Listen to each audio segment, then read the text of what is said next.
আমরা দেখেছিলাম ফেসিবাদী সময়ে আবরার ফাহাদকে ছাত্রলীগের সন্ত্রাসীরা সারা রাত ধরে নির্যাতন করে শহীদ করেছিল। সে আবরার ফাহাদকে শহীদ করার পরে, হত্যা করার পরে যখন আমরা সিসিটিভি ফুটেজের জন্য হল প্রশাসনের কাছে গিয়েছিলাম, তখন ওই ফেসিবাদী সময়ে হল প্রভোস্ট ওই সিসিটিভিকে গায়েব করেছিল। আপনাদের কি মনে আছে সে ঘটনা? ঠিক একই কায়দায় জুলাই বিপ্লব পরবর্তী আমরা দেখতে পাচ্ছি ঢাকা বিশ্ববিদ্যালয়ে যখন কোনো শিক্ষার্থীদের উপর নিপীড়ন হয়, একই কায়দায় আবরার ফাহাদের হত্যার সিসিটিভি ফুটেজ যেভাবে গায়েব করা হয়েছিল, ঠিক একই কায়দায় বিশ্ববিদ্যালয়ের হলের প্রভোস্ট, হল প্রশাসন, প্রক্টোরিয়াল টিম এবং বিশ্ববিদ্যালয়ের প্রশাসন তারা সিসিটিভি ফুটেজকে গায়েব করার জন্য প্রতিযোগিতায় তারা লিপ্ত হয়ে যায়।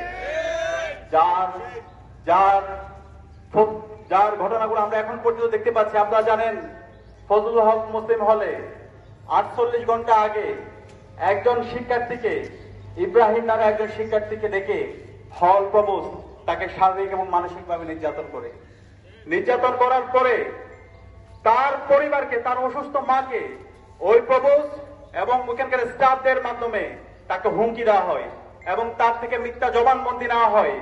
পরবর্তী ওই শিক্ষার্থী যখন প্রভোস্ট অফিস থেকে বের হয়ে প্রতিবাদ করেছিল এবং পরের প্রেক্ষিতে ডাকসু নেতৃবৃন্দ এবং হল সংসদ এবং সাধারণ শিক্ষার্থীরা ওই প্রভোস্ট অফিস ঘেরাও দিয়েছিল।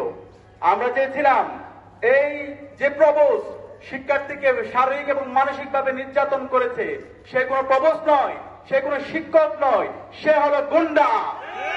আমরা সেই গুন্ডার অপসারণ চেয়েছিলাম। আমরা বিশ্বাস করি এই প্রভোস্ট সে শিক্ষকতার যে মর্যাদা সেটা সে হারিয়েছে।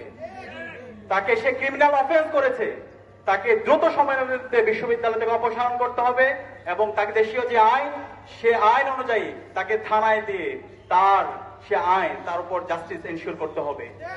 আমরা যখন সেই জাস্টিসের কথা বলছিলাম, ডাকসু নেতৃবৃন্দ এবং হল সংসদের নেতৃবৃন্দ এবং শিক্ষার্থীরা যখন প্রভোস্ট অফিসে গিয়ে সেই সিসিটিভি ফুটেজ আমরা চাচ্ছিলাম, তখন আমাদেরকে বিভিন্নভাবে হুমকি দেওয়া হচ্ছিল এবং আমরা যখন যৌক্তিকভাবে আন্দোলন করছিলাম, এক পর্যায়ে বিশ্ববিদ্যালয় সহকারী প্রক্টর যারা আছে, সেই প্রক্টররা, হাসিনা আমলে, মাকসুদ কামালের আমলে বিশ্ববিদ্যালয়ের প্রভোস্টরা, প্রক্টররা যেভাবে শিক্ষার্থীদেরকে হুমকি দিত, যেভাবে মেরে ফেলার হুমকি দিত, ঠিক একই কায়দায় ওই দিন রাতে আমাদের বিশ্ববিদ্যালয়ের প্রক্টরদের ভূমিকা আমরা দেখতে পেয়েছি। এই গুন্ডা প্রভোস্টকে তারা উদ্ধারের জন্য তারা ব্যতিব্যস্ত হয়ে গেছে। আমাদের কাছে মনে হয়েছে শুধুমাত্র এপিএস হলের প্রভোস্ট না, তার সাথে বিশাল এক সিন্ডিকেট আছে যারা শিক্ষার্থীদের সাথে নিপীড়নের সাথে জড়িত আছে। আমরা যখন যৌক্তিকভাবে আন্দোলন করছিলাম, এক পর্যায়ে ওই প্রভোস্ট এবং বিশ্ববিদ্যালয়ের প্রশাসনের ইন্ধনে ছাত্র দলের সন্ত্রাসীদেরকে নিয়ে এসে আমাদের শিক্ষার্থীদের উপর হামলা করা হয়। নির্বাচিত প্রতিনিধি, হল সংসদের নির্বাচিত প্রতিনিধি আবু নাইম এবং জিএস ইমামের উপর বর্বরোচিত কায়দায় হামলা করা হয়। আমরা দেখতে পেয়েছি সে হামলার পরে ওই ছাত্র দলের সন্ত্রাসীদের উল্লাস করতে। আমাদের প্রশ্ন, শিক্ষার্থীদের ন্যায্য অধিকার, শিক্ষার্থীদের বিচারের জন্য যেখানে আমরা আন্দোলন করছি, আমাদের নির্বাচিত প্রতিনিধিরা আন্দোলন করছে, সেখানে ছাত্র দলের কাজ কি? ছাত্রদল কেন এই হামলাকারী প্রভোস্ট, এই গুন্ডা প্রভোস্টকে উদ্ধার করতে সেখানে যাবে? তাদের কাজ কি ওখানে? আমরা জানি না। এবং পরবর্তী দেখতে পেয়েছি ওই গুন্ডা প্রভোস্টকে, ওই কুলাঙ্গার প্রভোস্টকে তারা ছাত্র দলের সন্ত্রাসীরা ওই হল প্রভোস্ট অফিস থেকে তারা বের করে নিয়ে আসে এবং শিক্ষার্থীদের উপর ন্যাক্কারজনক হামলা করে।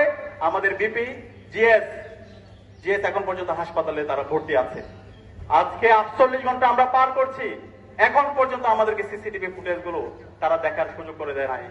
এখন পর্যন্ত আমাদের কাছে মনে হচ্ছে এই হামলা যেহেতু তারা সিসিটিভি ফুটেজ প্রকাশ করছে না, তাহলে আমরা ধরে নিচ্ছি এটার সাথে বিশ্ববিদ্যালয়ের প্রশাসন জড়িত আছে।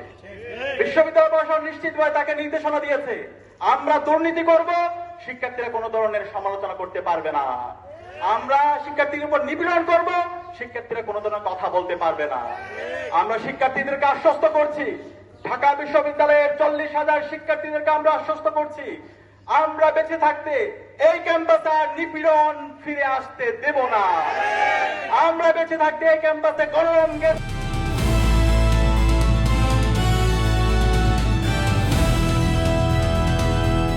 দিনাজপুর টিভি, মানুষের জীবনের কথা বলে।